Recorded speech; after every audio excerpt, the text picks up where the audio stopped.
Timu ya mubira wa moko ya Nyarari Malkia Strikers ni mathiete na mbere na kambi ya mehariria mao kuria mwena wa Mombatha. Mazoezi imekuwa poa since to report camp. Wachezaji wako focus.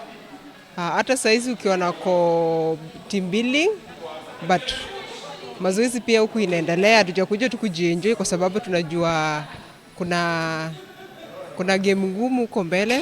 Nyabara wa Nyarari ici Paul Bitok augite rĩera rĩa Mombatha nĩ rĩgũteithĩrĩria athaki a kũnora makĩria kũrĩa matigarĩtie mĩhang'o-inĩ ĩno ĩkĩhanĩka gwa kahinda ga thikũ 4. Our program will be very, very tight. We have 4 coaches, high performance coaches who are coming to support the team, and it is very, very important for us to have this kind of coaches to give us new Itua rĩrĩ rĩa gũthiĩ Mombatha rĩũkĩte thutha wa gũkanjwo gwa thabarĩ ya gũthiĩ Brazil na kũrĩa mararĩ mambe hema nĩ ũndũ wa meharĩria ma Tokyo Olympics. So after the cancellation of the trip, Minister understood, she understood our situation, and she promised us to be here in Mombasa and to have fun and to try to bring back the spirit of the team.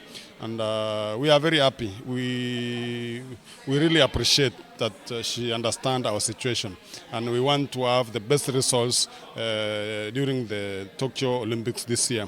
Athaki ethĩ onao nĩ mahetwo kamweke ga kwĩyonania na gwetha mweke wa gũcagũrwo harĩ timu ya mũthia. Kwa majina Immaculate Nekesa Misoki, niko happy sana kumake kwa national team.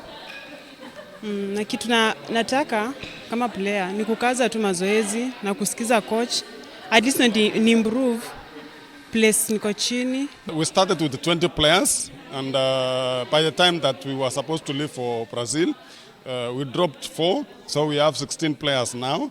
We will work for the next 2 months before leaving for Japan, where we will have international friendly matches in Kurumbe City. And we will have only 12 players, so that means we will be dropping another 4 players. Handũ-inĩ ha Kameme TV, njĩtagwo Kuria wa Gĩchimũ.